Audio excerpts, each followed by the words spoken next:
네, 우리 현대사의 신군부 독재의 그늘을 남긴 전두환 씨가 사망했습니다. 그는 5.18 유혈 진압에 대한 사죄나 반성 없이 숨졌는데요. 정치권 반응도 다양합니다. 자, 여야 정당인 두 분과 짚어보겠습니다. 더불어민주당 선대위 대변인 현근택 변호사, 그리고 국민의힘 윤석열 경선 캠프 대외협력 특보 맡으셨던 김경진 전 의원과 짚어보겠습니다. 두 분 어서 오십시오. 안녕하십니까. 안녕하세요. 안녕하십니까. 자, 11대 12대 대통령을 지낸 전두환 씨 오늘 오전 향년 90세로 사망했습니다. 전두환 씨 하면은 재임 시 수천억 원 비자금 조성한 이 부분하고 5.18 유혈 진압 과오를 빼놓을 수 없는데 결국 제대로 된 사과 없이 지금 생을 마감한 이런 상황이 됐어요. 그렇죠. 노태우 전 대통령하고 좀 비교가 많이 되죠. 한 달 전쯤에 어찌 보면 이제 우연히 일치인지 모르겠는데 그래도 뭐 노태우 전 대통령 같은 경우에는 뭐 아들을 통해서 직접은 안 했습니다만 메시지도 냈고 여러 번 냈는데 또 돌아가시기 전에 메시지도 나왔거든요. 그런데 지금 아무런 메시지가 없습니다. 예를 들어서 뭐 죄송하다든지 반성한다든지 뭐가 있어야 되는 거거든요. 유족 측에서도 아무 메시지가 없거든요. 이거에 대해서 그거는 아마 끝까지 아무런 반성이라든지 이걸 안 했다는 거기 때문에 저는 뭐 국민들이 보기에도 해도 너무한다. 네. 마지막까지 그래도 뭐 마지막 순간에라도 뭐 죄송하다든지 그리고 광주 시민들한테 뭐 용서를 빈다든지 그런 메시지라도 하나 나왔으면 좋았을 건데 그런 부분이 너무 좀 과한 것 같습니다. 예, 말씀하신 대로 지금 노태우 전 대통령 사망 후 한 달 남짓 만인데, 자, 죽음을 앞둔 두 사람 행보가 조금 다르다 보니까 좀 국민 정서나 정치권 반응도 조금 다르게 나오는 것 같습니다. 오늘 민정기 전 비서관 전두환 씨의 측근인데 기회가 될 때마다 위로를 했다, 자, 사과를 했다 이런 입장을 또 밝히기도 했거든요. 어떻게 보십니까? 글쎄요, 그거를 국민들이 사과했다고 과연 생각할 수 있을지. 그러니까 이제 본인 뭐 민정기 비서관 얘기에 의하면 과거 뭐 백담사 갈 때라든지 그때 얘기한 게 사과다 뭐 이렇게 얘기를 하시는 것 같아요. 근데 여전히 보면 광주나 또 대한민국 국민들 입장에서는 5.18 민주화 운동 당시 발포 명령을 한 최종 책임자가 누구냐. 네. 그 부분에 대해서 지금 명확히 얘기를 안 하고 있지 않습니까, 보면. 그렇죠. 예. 그리고 그때 헬기 사격이 있었는지 또 일부에서는 여전히 지금 뭐 진상 규명을 하고는 있지만 시신들이 뭐 외곽으로 이렇게 실려갔었다. 뭐 이런 부분에 대한 명확한 얘기와 규명을 안 하고 있는 상태에서 과연 사과를 뭐라고 그러니까 사람이 옛날 논어라든지 성인들 말씀에 의하면 사람이 죽을 때는 착해진다고 하는 얘기들이 있거든요. 근데 과연 전두환 씨 같은 경우는 정말 그런 것인지, 그래서 이게 참 삶 자체가 국민들이 보기에는 그렇지 않다라고 여겨지고, 또 하나 아쉬운 대목은 네.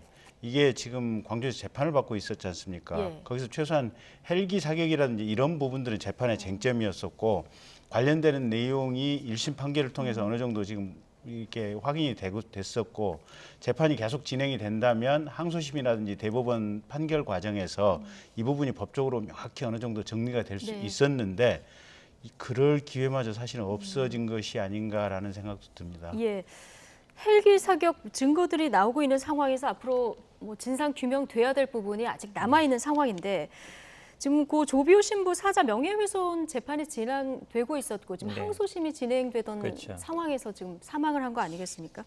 그러면 법정 공방도 좀 허무하게 끝나는 겁니까? 그렇죠. 뭐 만약 피고인이 사망할 경우는 뭐 공소기 결정을 하기 때문에 예. 재판은 진행이 안 될 것이고요. 아마 이 부분이 제가 보기에는 뭐 아마 이 뭐 유가족이라든지 이분들이 좀 허망할 것 같아요. 왜냐하면 그래도 판결 선고를 끝까지 받고 싶고 사법부의 결정을 받았고 싶었는데, 저는 좀 안타까운 게 이겁니다. 이 재판이 굉장히 오래 갔어요. 사실은 복잡한 재판이 아니거든요. 네. 명예훼손 사건이기 때문에 그런 사실이 있었냐 없었냐, 그러니까 총기 사격이 있었냐 없었냐만 결정하는 건데, 어찌 보면 이거 뭐 소환하느니 뭐 하냐면 굉장히 오래 걸린 거예요. 오히려 네.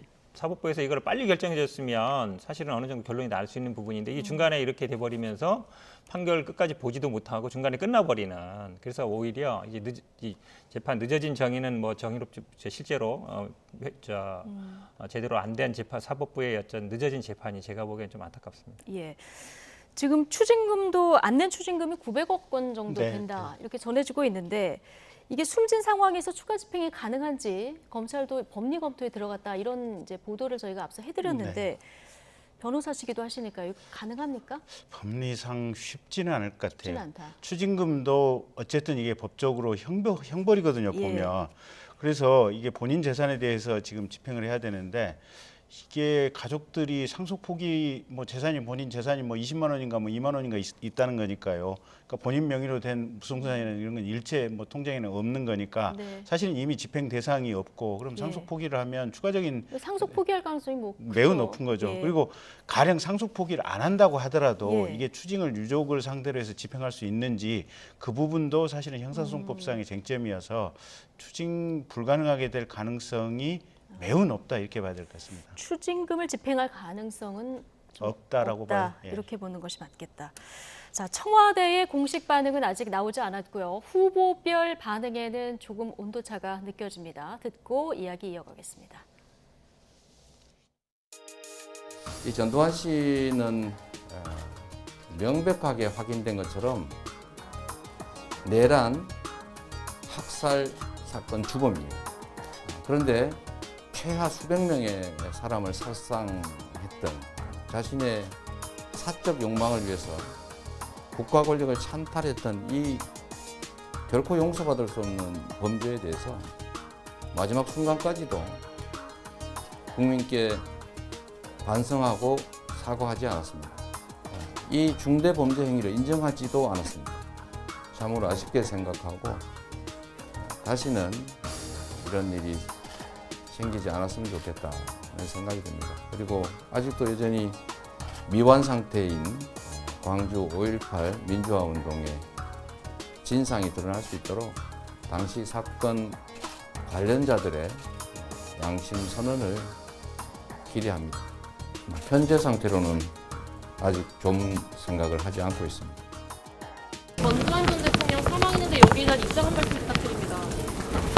글쎄 우리 유족에게 일단 돌아가신 분에 대해서는 삼가 조의를 표하고 유족에게 위로의 말씀을 드립니다. 조문 계획 있으신가요? 그래서 아직 언제 갈지는 모르겠는데 준비 일정을 좀 봐가지고 전직 대통령이시니까 가야 되지 않겠나 이렇게 생각하고 있습니다. 전두환 대통령이 5.18 관련해서 아무런 말씀을 남기지 않고 돌아가셨거든요. 글쎄 지금 돌아가셨고 상중이니까 정치적인 얘기를 그분하고 이렇게 관련지어서 하는 거는 지금 시적절하지 않은 것 같습니다. 네, 이재명, 윤석열 두 후보의 발언 듣고 오셨고요. 윤석열 후보의 저 발언은 이제 오전에 있었고요. 오후에는 입장이 조금 바뀌었습니다. 이제 조문을 철회하는 것으로 전해지고 있는데, 먼저 이재명 후보 현재로서는 조문 생각 안 한다. 자, 네, 안 가는 입장이신 그렇죠. 거죠. 오전에 이제 공약 발표하는데 저도 있었는데 기자들이 사실은 공약보다 그 질문을 처음부터 끝까지 계속했거든요. 어떻게 할 거냐. 그래서 마지막 순간에 안 가겠다. 네. 사과도 안 했고 안 맞다고 생각한다라고 명확하게 입장을 밝힌 거고요. 저는 뭐 그게 맞다고 보고 있습니다. 우리 당도 그렇고. 왜냐하면 기본적으로 본인의 잘못에 대해서 최소한 사과하는 모습을 보여야 망자에 대한 예의를 지키는 건데 본인이 우리 모든 국민들한테 기본적인 예의를 안 한 거거든요. 그래서 저는 물론 돌아가신 부분이야 그래 있지만 저는 우리 당이라든지 아니면 이재명 후보가 조문 가능 적절치 않다고 생각하고 있고 저도 가지 않을 걸로 예상하고 있습니다. 예. 자, 윤석열 후보는 조문을 가야 하지 않겠나 했다가 이제 가지 않겠다 입장을 이제 바꿨는데 이준석 대표도 사실 논평 내지 않는 것이 당의 공식 입장이라고 얘기를 했고 조문을 가지 않겠다 이렇게 얘기를 했거든요. 예. 이런 여러 가지 당 분위기가 좀 반영이 된 걸까요? 그러니까 그런 것 같아요. 이게 전두환 씨에 대해서는 아마 여야 정파를 막론하고 대한민국의 정치사에 많은 문제를 남겼다, 많은 해악을 남겼다라는 데 인식을 같이 하는 것 같고요. 아까 윤석열 네. 후보가 저렇게 얘기하는 것은 아마 전체적으로 검토하겠다 이런 취지인데 식사하면서 그 자리에 참여했던 분들하고 협의를 하면서 검토한 결과는 최종적으로 이제 조문을 안 가는 게 네. 낫겠다라고 이제 최종 결론을 내리신 것 같고요. 이준석 대표도 나는 안 가겠다. 다만 이제 이렇게 조화 정도만 보내겠다 이런 입장인 것 같아요. 그래서 예. 그 전두환 씨 문제에 대해서는 정파와 상관없이 이제 큰 틀에서 어떤 생각은 일치한다 이렇게 봐야 될 것 좀 같습니다. 한마디 안 할 수가 없는데요. 그러니까 기자들이 물었잖아요. 그러니까 뭐 전직 대통령이니까 가야 되겠다라고 얘기한 거거든요. 그러면 지금 뭐 당 대표라 입장이 나오는데 입장을 그럼 바꾼다 그러면 이제 그거에 대해 좀 본인 입으로 얘기를 하든지 해야 되는 거거든요. 그러니까 지금 애매한 상태. 그러니까 지난번에 결국은 뭐 12.12나 5.18 빼고는 정치를 잘했다라는 얘기하고 개사가 이후에도 광주에 가서 사과할 때 뭐 경선 전에 가니 후에 가니 굉장히 논란이 많았거든요. 명확하게 입장을 안 밝히셨어요. 그때도. 지금도 제가 보기엔 그 연장선이다. 끝나지 않았다. 네. 만약에 그때 정말로 내 발언이 잘못됐다 사과했다 그러면 이번에도 제가 보기에 이렇게 쉽게 얘기 안 했을 거예요. 아마 지도부랑 상의해 보겠다든지 아니면 고민 좀 해보겠다든지 이렇게 나오는데 앞에서는 그냥 간다 그랬거든요. 제가 보기엔 오히려 그게 더 솔직한 표현 아닌가. 근데 나중에 정치적으로 고민해 보니까 이게 별로 좀 아닌 것 같다 이렇게 생각하는 거라서 이 기본적인 어떤 정무적인 판단이나 역사 인식에 대해서 저는 조금 문제가 있다라고 보고 있습니다. 예. 네, 이제 글쎄 뭐 굳이 뭐 새 변호사님 말씀에 뭐 답을 하는 게 지난번에 광주 가서 어쨌든 헌법 개정을 하게 되면 5.18 민주화 정신을 최우선적으로 삽입을 하도록 하겠다. 그리고 광주 시민의 아픔을 충분히 이해하겠다라고 누차 얘기를 하셨으니까 그런 점을 참고해 주시면 될 예, 것 같습니다. 알겠습니다. 자, 장례 문제. 이미 뭐 전직 대통령 예우가 박탈됐기 때문에 국립묘지 안장이라든가 국가장은 사실상 힘든데 노태우 씨 때는 예외적으로 이제 허용을 하지 않았습니까? 근데 이번에는 뭐 청와대나 국민정서 기류로 봐서는 국가장은 뭐 논의조차 안 할 것 같습니다. 그렇죠. 그러니까 뭐 논의조차 안 될 것 같은데요. 근데 정확히 법을 보면 현재 법에는 그냥 현직 대통령으로만 돼 있고 어떤 경우는 안 된다는 법이 없어요. 그러니까 법률안 개정안이 올라가 있는데 이게 통과는 아직 안 됐거든요. 네. 그러다 보니까 결국은 이제 뭐 청와대 대통령이 결정하게 돼 있는데 지난번에도 논란이 많았잖아요. 근데 제가 보기에는 뭐 전두환 씨 대통령 논의 자체를 안 할 것 같아요. 지금도 아마 유가족 그냥 가족장으로 한다는 거잖아요. 그렇죠. 본인들도 아마 잘 알고 있을 것 같습니다. 그리고 예. 뭐 이걸 아마 뭐 국립묘지 안장도 제가 보기엔 안 될 걸로 보기 때문에 그냥 가족장으로 해서 가족 뭐 가족 묘든 뭐 개인적으로 처리하지 않을까 생각하고 있습니다. 예, 알겠습니다. 자, 전두환 씨 사망에 대한 정치권 반응까지 좀 살펴봤고요. 다음 주제, 여야 선대위 이야기를 좀 해보겠습니다. 민주당 선대위가 이재명 후보를 중심으로 지금 쇄신 작업에 속도를 내고 있는 모습입니다. 국민의힘 선대위는 인선 발표 때와 달리 삼각 체제가 조금 와해된 듯한 분위기도 보이는데 영상으로 먼저 보고 오시겠습니다. 또다시 우리 김 박사님께서 역할을 또 하셔야 될 때가 이제 다가오고 있지 않는가. 그래서 우리 김 박사님께서 며칠 생각을 하시겠다고 하니까 저도 기다리고 있는 중입니다. 김도인 위원장께서 선대위 합류를 사실상 안 하는 걸로 말씀을 하셨거든요. 그래서 저는 뭐 아직 전달을 받지 못했습니다.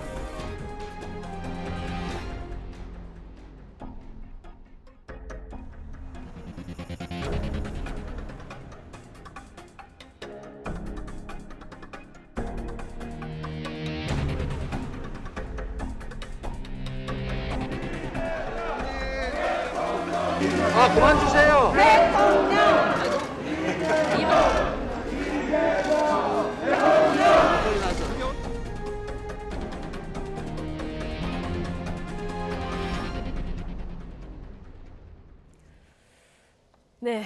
자, 국민의힘 선대위 얘기부터 좀 해보겠습니다. 김종인 전 위원장 합류할 것 같다 이런 보도가 나왔었다가 어제부터 좀 삐걱대는 분위기인데요. 이 어느 지점에서 김종인 전 비대위원장의 좀 불편한 마음이 있었던 겁니까? 글쎄요, 저도 모르겠어요. 예. 그는 아마 후보하고 김종인 위원장 두 분 사이에 아마 여러 가지 의견이 오고 네. 같은 걸로 알고 있고요. 어느 지점이 두 분이 불편하셨는지는 저로서는 모를 일이고, 예. 네, 다만 제가 아는 한 후보도 그렇고 또 이제 기존에 있었던 윤 후보 참모들도 그렇고 김종인 비대위원장을 최선을 다해서 모셔서 선대본을 정말 실질적으로 지휘해주고 네. 함께 해주시기를 바라는 마음이다 이렇게만 말씀드리겠습니다. 그럼 예를 들어서 뭐 김병준 전 위원장이나 김한길 전 대표, 뭐 장제훈 의원 이게 거론되는 누구 특정 인물이라기보다는 전체적인 분위기로 봐달라 이런 말씀으로 보면 될까요? 그래서 이제 언론에 이제 분석 기사들이 예. 뭐 특정인하고 이 김종인 위원장하고 불편한 관계다 뭐 이런 얘기들도 나오는데 저는 그 확인할 만한 어떤 정보나 이런 내용을 가지고 있지 않습니다. 예, 알겠습니다. 그러면 김종인 전 위원장 얘기를 좀 직접 네. 들어보죠. 오늘 기자들과 만나서 일상으로 회귀하겠다 이렇게 얘기를 했는데요. 이 얘기 잠깐 듣고 오시겠습니다.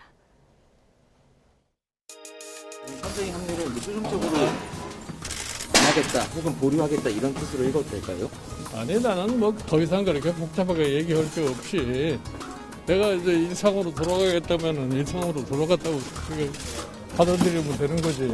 더 이상 뭐 달리 해석을 하려고 하지 말아요. 총괄 선대위원장 두 개는 확실히 선을 긋는다고 저희가 보면 될까요?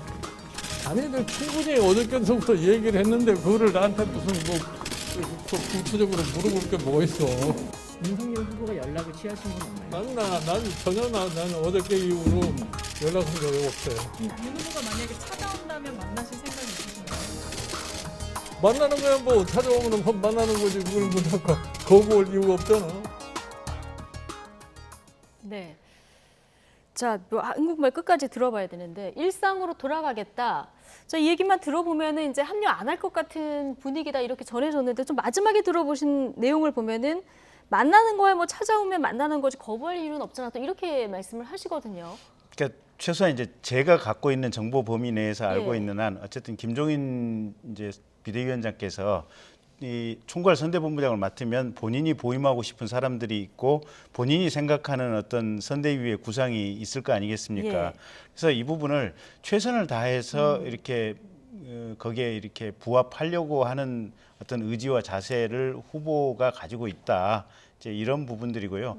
아마 일부 인선에 대해서 조금 아마 후보하고 조금 이견이 있을 수는 있는 것 같은데 네.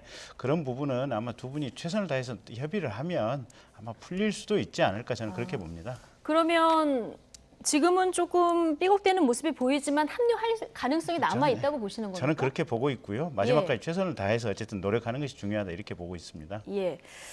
자, 어쨌든 지금 윤석열 후보의 이 선대위 구성이 첫 정치력의 시험대다, 평가가 되는 첫 잣대다 이런 얘기가 그렇죠. 있었는데 어떻게 보십니까? 일단 우리가 뭐 원팀 얘기할 때는 경쟁하던 후보들 얘기하거든요. 지금 홍준표 후보 뭐 별도로 딴살림 차린 거나 마찬가지거든요. 유승민 의원도 뭐 전화 안 받는다 그러고. 사실은 경쟁하던 후보들을 하나로 모으는 게 1번입니다. 그다음에 외부에 이제 백만가들을 모셔오는 게 2번인데 1번도 제대로 안 되고 2번도 제대로 안 되는 거죠. 이 말은 뭐냐면 그러니까 윤석열 후보가 본인이 같이 일하던 뭐 부하 검사라든지 아니면 본인이 약간 밑에 사람들한테는 그래도 뭐 조직력이 있고 장악력이 있는데 자기랑 경쟁하던 어느 정도 수평적인 관계 아니면 자기가 모셔야 되는 사람들 이건 잘 못하는 게 아닌가. 사실은 제가 보기엔요 지금 뭐 장제원 의원 얘기 나오지만 저는 아마 김한길 전 대표나 김병준 비대위원장하고 삼각 체제로 하는 것 자체에 저는 불만이 좀 있었다고 봐요. 그러니까 네. 김종인 비대위원장 같은 경우에 그 전에 보면 본인이 어쨌든 정권을 가지고서 행사하기를 원하는 스타일이기 때문에 양해했다는 뉴스는 나왔지만 그게 완전히 양해가 되지는 않았던 거 아닌가. 저는 그게 틀어졌다고 보는데 그러면 결국은 국가 지도자라는 거는 사람을 자기가 불편한 사람들, 자기가 모셔야 되는 사람들, 어려운 사람들도 다 어찌 보면 포용해서 그래야만이 뭐 나중에 예를 들어서 집권을 하더라도 장관도 모시고 이렇게 할 수 있는 거거든요. 자기 말만 잘 듣는 사람으로 정치 절대 못 합니다. 그래서 아직도 제가 보기에는 검찰총장 티를 못 벗었다. 한마디로 얘기하면 정치인으로서 변신은 아직 부족한 게 아닌가. 저는 뭐 지금 물론 나중에 할 수 있을지 모르겠습니다만 이렇게 만약에 삐그덕된 다음에 나중에 다시 해도 과연 그만한 효과가 있을지 저는 좀 의문입니다. 뭔가 반론하시려고 좀 준비를 하고 계셨습니다. 뭐가 예. 이제 이게 그런 것 같아요. 이제 우리가 결론도 보지만 과정도 보잖아요. 네. 그러면 이제 공당의 대선 후보로 선정이 됐으면 사실은 당은 당규에 의하면 당대표를 대신해서 본인 마음대로 어떻게 보면 이 당권을 행사할 수 있는 그런 규정이 있지 않습니까? 예. 근데 수없이 많은 사람들을 만나면서 얘기를 듣고 그 과정에서 의견 차이를 조율하기 위해서 정말 끝없이 노력하고 있는 모습의 어떤 윤석열의 모습을 보잖아요. 네. 그러니까 그런 어떤 소통과 노력 이런 리더십을 우리가 보고 있는 중간이니까 그 어떤 과정 자체를 폄하할 필요는 없는 것 같고요. 이제 홍준표 후보님에 대해서도 지금 네. 매일 뭐 한 하루에 두세 번씩 지금 전화를 드리고 있다는 것 같거든요. 아, 윤석열 후보가 예, 홍준표 전 의원에게 예비 후보님께 이제 전화를 드리고 있다는 것 같고 네. 이제 받긴 받으십니까? 아직도 잘 안 되시는 것 같아요. 근데 예. 이제 그런 거죠. 뭐 이게 홍준표 후보님 같은 경우 원래 이제 정치를 하실 때부터 원래부터 이제 워낙 독고다이 이제 얘기는 있었지만 최선을 다해서 모시려고 노력하는 그 과정이나 자세 이런 네. 부분들이 좀 평가할 대목이 있지 않나 싶고 예. 홍준표 후보 총괄 선대위원장 하셨던 조경태 의원님 같은 경우도 지금 적극적으로 모시려고 지금 이제 선대위에서 이제 역할을 해주십사 하는 거고요. 또 유승민 이제 전 예비 후보님하고 같이 하셨던 의원님들 중에 되게 좋은 분들 많거든요 보면. 그래서 그런 분들도 함께 하는 걸로 지금 적극적으로 얘기가 되고 있어서 이런 과정 속에서의 윤석열의 어떤 리더십, 소통을 위한 리더십 이런 부분에 초점을 맞춰서 좀 봐주십사 하는 단편적인 결과 말고 과정도 좀 봐줘야 된다. 지금 홍준표 의원에 대해서 꾸준히 지금 노력을 하고 계시다. 네, 네. 예, 알겠습니다. 자, 국민의힘 선대위 얘기 여기까지 보고, 자, 이재명 후보 선대위 차원의 첫 대선 공약을 오늘 발표했습니다. 디지털 대전환 공약인데 이게 선대위 차원에선 첫 공약인 거죠. 그렇죠. 오늘 아마 저 당사 2층에 이제 브리핑룸 만들어서 처음 한 거고요.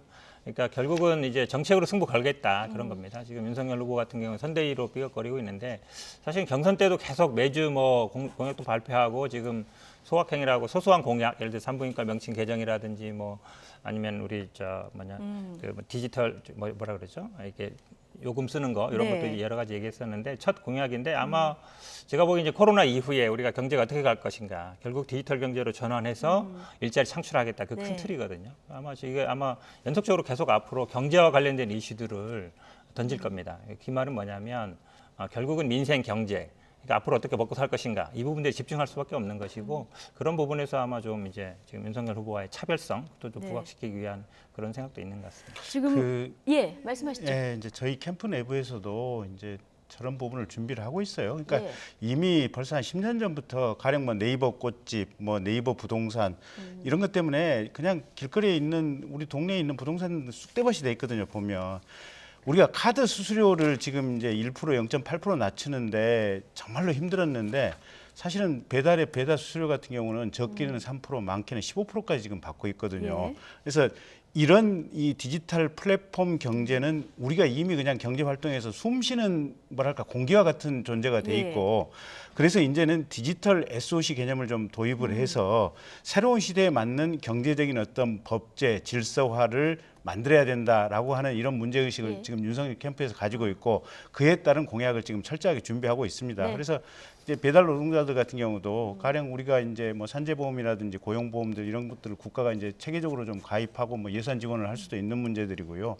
그다음에 이 디지털 플랫폼들이 착취를 해서 이 소상공인들이 정말 이 힘든 과정 속에 있는 것을 그럼 스타트업과 이 소상공인들의 어려움을 어떻게 조화시킬 수 있을 것인가 그런 부분에 대한 어떤 공약을 준비하고 있어서 저희도 조만간 나올 예정입니다. 디지털 대전환 어떻게 하고 있는지 국민의힘에서도 충분히 지금 준비하고 있다 이 얘기까지 해주셨는데 어쨌든 민주당 선대위 지금 보면은 인물 중심 이재명 후보 인물 중심으로 좀 바뀐 것 같고요. 그 과정에서 이제 반성의 메시지도 많이 나오고 눈물도 많이 이제 보이시는 모습을 우리가 볼 수 있는데 자 그런데 인재 영입난 얘기가 좀 나오고 선대위 조직을 맡길 누군가 구심점을 좀 찾아야 되지 않느냐 이런 얘기도 나오거든요.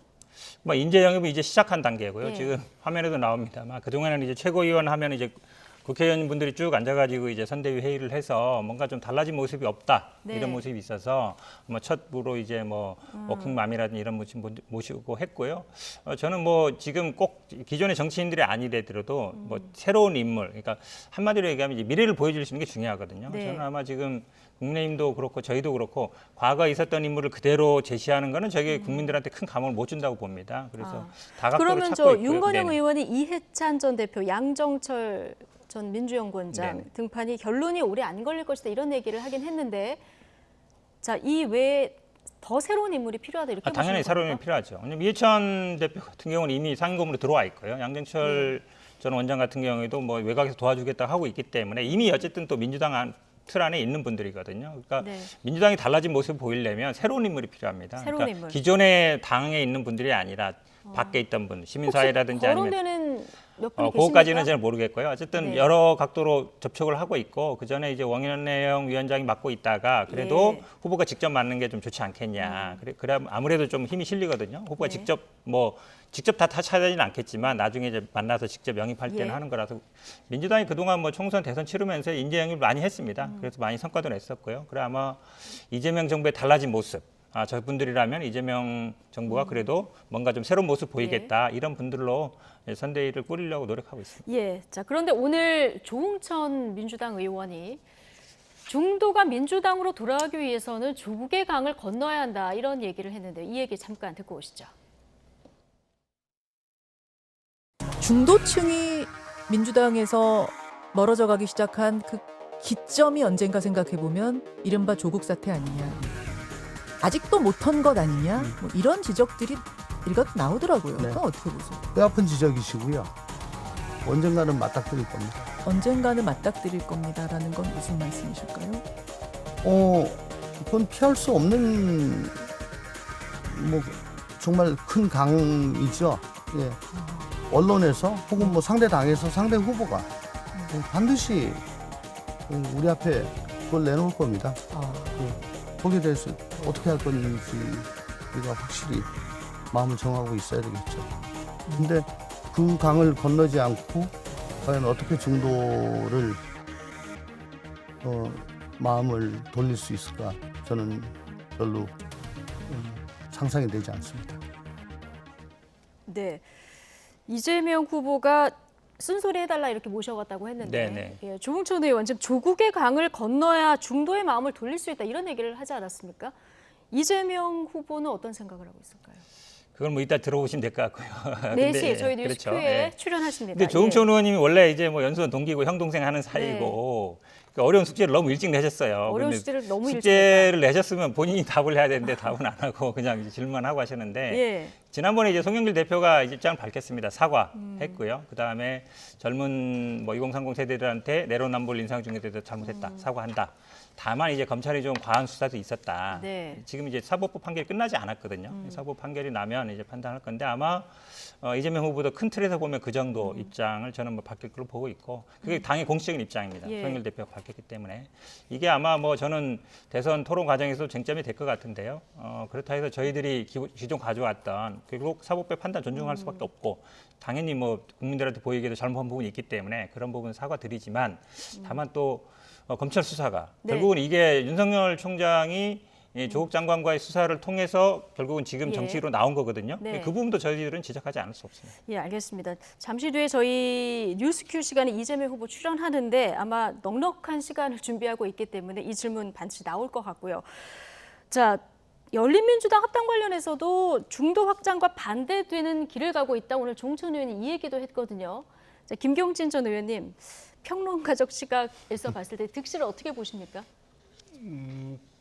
글쎄요. 일단 열린우리당이 거기에 독자 대선 후보가 없지 않습니까?